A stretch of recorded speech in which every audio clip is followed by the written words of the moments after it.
हरि ओम।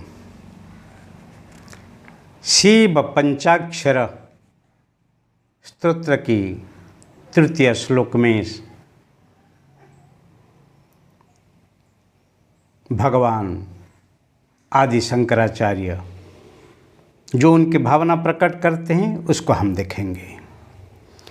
शिवाय गौरी बदनाब्ज वृंद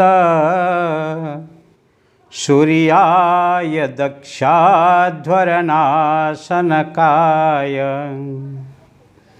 श्रीनीलकंठाय वृषध्वजाय तस्मै शिकाराय नमः शिवाय। तस्मै शिकाराय नमः शिवाय। शिवाय जो शिव है, जो सब नहीं है, जो जीवन है, मृत्यु नहीं है। आपको क्या चाहिए? ठंडी में गर्मी चाहिए, गर्मी में ठंडी चाहिए, बारिश में छतरी चाहिए ना। इसलिए मर्त्य लोक में जन्म होते हुए ही हमको क्या चाहिए? अमृत चाहिए। महाभारत में महायक्ष जब पूछता है युधिष्ठिर जी को, धर्मराज युधिष्ठिर को प्रश्न करते हैं जे इस संसार में आश्चर्य क्या है? धर्मराज युधिष्ठिर जवाब देते हैं, संसार में सब जन्म लेके मृत्यु मुख में जाते हैं, परंतु मर्त्यलोक में जन्म होते ही कोई भी नहीं मरने के लिए चाहते हैं। वही आश्चर्य है जो अवश्यंभावी हैं, जो निश्चित हैं।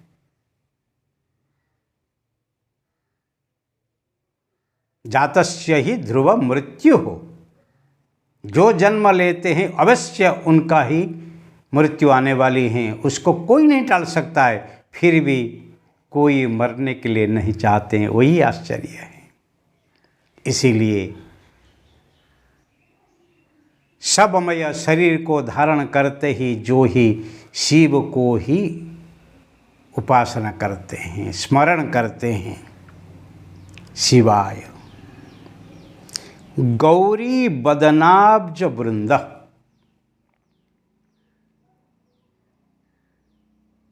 गौरी मतलब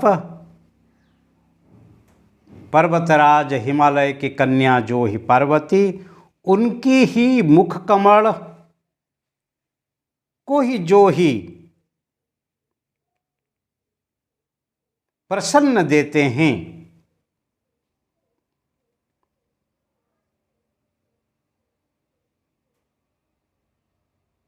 कैसे?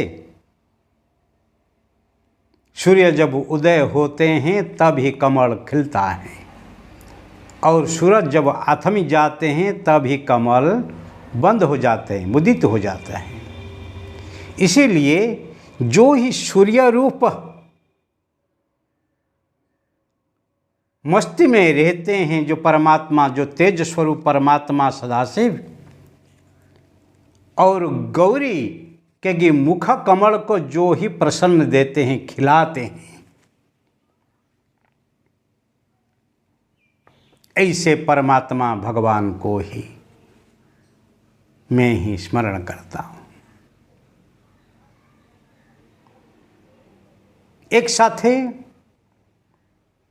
देवी पार्वती और महादेव सदाशिव को स्मरण करने का वो एक समन्वय भावना है। किसी घर पे आप जाओ, कुछ पाना हो तो है ना, वो घर की जो ही गृहलक्ष्मी है, गृह माता है, उनको आप प्रसन्न कर तो फिर गृहपति को ही प्रसन्न करने का बहुत दूर नहीं है, कठिन नहीं है। इसीलिए माता पार्वती को यही प्रसन्न करने के लिए सूर्य रूप का जो चमकदार परमात्मा है, हे परमात्मा, माता पार्वती को आप ही इतनी महाशक्ति को आप फिर प्रसन्न करके शांत करके रखे हुए, तो मेरे जीवन में जो कुछ आधि व्याधि उपाधि हैं उसको भी शांत करो। आप महामाया को प्रसन्न करते हैं तो मुझे भी प्रसन्न करो। मेरी अंदर जो माया ग्रसित थी, जो जीवात्मा है, वो जीवात्मा को ही शुद्धात्मा बनाओ, उसको परमात्मा बनाओ, उसको मुक्तात्मा इसलिए जीवन मुक्ति पाने के लिए वही की परम साधना है।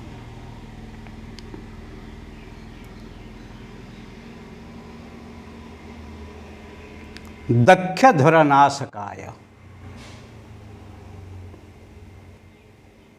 जो माता सती दक्ष प्रजापति के जो यज्ञ में जाने के लिए हठ की हैं, भगवान सदाशिव को प्रजापति ने आमंत्रण नहीं किए हैं। सब देवा देवी यक्ष गंधर्व किन्नर सब जाके पहुँचे, परंतु अपने जमाई राज सदाशिव को नहीं आमंत्रण किए। कि जो तोषामदी होते हैं वो तो बाह बाह करते हैं, ताली पढ़ते हैं, जयकार करते हैं, पर सदाशिव तो भाई योगी थे, ध्यानस्थ थे, ध्यान में बैठ गए हैं। कब प्रजापति आए हैं पता नहीं लगा, इसीलिए वो उनका जय जयकार नहीं किए हैं। और जब पता लगा तो तभी उनको नमस्कार किए हैं, क्षमा याचना किए। फिर भी सत्ता शक्ति संपत्ति मिलने के बाद जो अभिमान होता है ना, दक्ष प्रजापति को जब प्रजापति पद मिल गया है तब जो अहंकार से कह कि हाँ सारा संसार मुझे मान दिए हैं, परंतु मेरे जमाई जिसको मेरे हृदय के टुकड़ा दिए हैं, मेरी कन्यादान की हैं, उसी ने मुझे इतने अपमान किया है, अपने आसन से खड़ा नहीं हुआ है, इसलिए आमंत्रण उनको नहीं दिए। परंतु कन्या पियर के घर पे जाने के लिए, तो पिता के घर पे जाने के लिए जब हट करती हैं, भगवान सदाशिव उनको इनकार करते हुए भी भेजते हैं।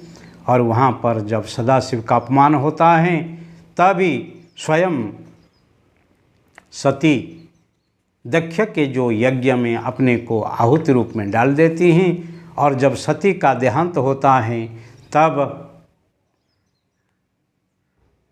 समाचार मिलता है सदाशिव को, और सदाशिव फिर अपने ध्यान से उठ के महाकाल को लेके और जाके वहाँ दक्ष प्रजापति के को यज्ञ को ध्वंस करते हैं, देवा देवी को मारने दौड़ते हैं। और जो तांडव करते हैं वो तांडव से ही दक्ष का सिर छेदन हुआ है। और दक्ष को फिर उनका यज्ञ से भ्रष्ट होना है, जो देवताओं उनसे भाग लेके ही शक्ति देते थे, उनको भी बहुत कुछ दंड देने के लिए महादेव तत्पर हुए हैं। और ऐसे सत्य को न्याय को स्थापना करने के लिए, जैसे दक्ष प्रजापति का अहंकार को ध्वस्त करने के लिए भगवान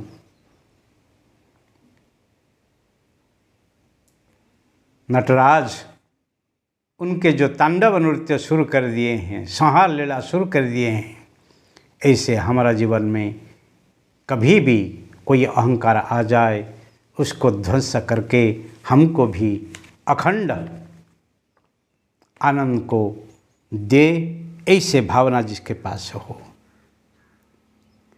श्री नीलकंठाय देवता राक्षस समुद्र मंथन करते हैं, क्योंकि रत्नगर्भा समुद्र रत्नाकर हैं। मंदराचल को लेके वासुकी नाग को ही डोरी बना के जैसे ही राक्षस लोक और देवता लोक को मंथन किए हैं, और पहले निकला हराहर जेल। विष निकला, पर विष किसको जरूरत नहीं, दूसरे रत्न जो निकला, ऐरावत निकले, देवता लोक ले गए। अश्व निकला, उसको भी ले लिए हैं। लक्ष्मी निकले, उसको भी देवता लोक ले लिए। और आखिर में अमृत जब निकला, सब तो देवता राक्षस बीच में लड़ाई हो गया है उनको पीने के लिए।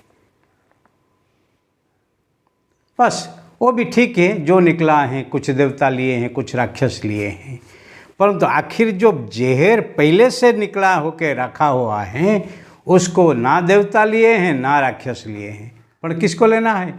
जिसमें जिसी को वो जो समुद्र मंथन में कोई भी भागीदारी नहीं है, जो अपने ध्यान में मस्ती में बैठे हुए हैं, वहाँ जाके देवता राक्षस सब पहुँचते, हे भगवान, मंथन तो हम करके बहुत कुछ रत्न पा लिए हैं, परंतु एक अभी ऐसे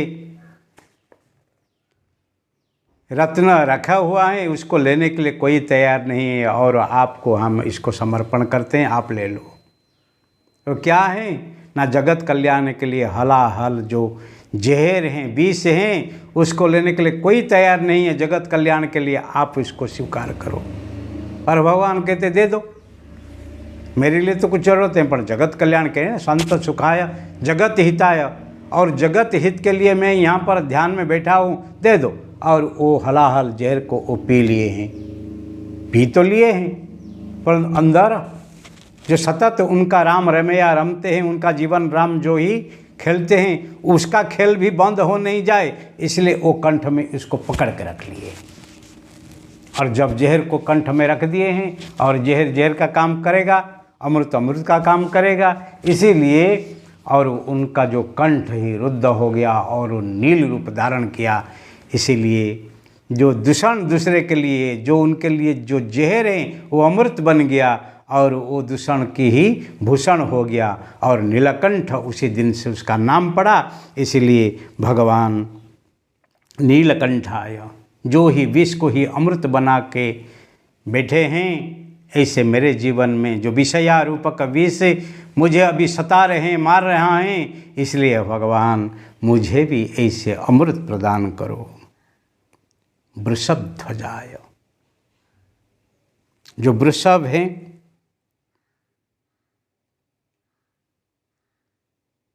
वो कि भगवान का एक प्रतीक है। वृषभ ध्वज, ध्वज मतलब उनके जो झंडा, झंडा में जिसके वृषभ का संकेत है। वृषभ जो है बल का प्रतीक है, समृद्धि का प्रतीक है, आनंद का प्रतीक है। इसलिए इसे जिसके जीवन में समृद्धि, सुख, शांति, आनंद अनेका हैं, इसलिए वृषभ को ही देखना, स्मरण करना। इसीलिए ध्वजा, भगवान का जो धर्म ध्वजा है, उसमें वृषभ का ही प्रतीक है, और वृषभ को लेके भगवान सदाशिव हमेशा ही जाते हैं। तस्मै शिकाराय नमः शिवाय, तस्मै शिकाराय नमः शिवाय। जगत का मूल कारण, शिकार मतलब मूल कारण, परिणाम तो जगत है, पर उसका कारण क्या है? स्वयं सदाशिव। और वो ज्ञान को जो हमको दिए हैं, सदाशिव समारंभ शंकराचार्य मध्यमा अस्मदाचार्य पर्यंता वंदे गुरु परंपरा, जो गुरु गरियान हैं, और सदाशिव परमात्मा से शुरू करके आज तक जितनी गुरु शिष्य परंपरा है, वो परंपरा में जो सत्य ज्ञान देने वाला है, जो ही परम कारण को बताने वाले हैं, वही ही सदाशिव परमात्मा को हम ही वंदन करते हैं, स्मरण करते हैं और ध्यान धरते हैं। क्योंकि हमारा जीवन में परिणाम तो हमको पता है, परंतु कारण क्या है पता नहीं। भगवान आप तो कारण का ही कारण हैं, इसलिए आप हमारा कारण को निवारण करके हमको आनंद प्रदान करो। ऐसे ही प्रार्थना है, याचना है। हरि ओम।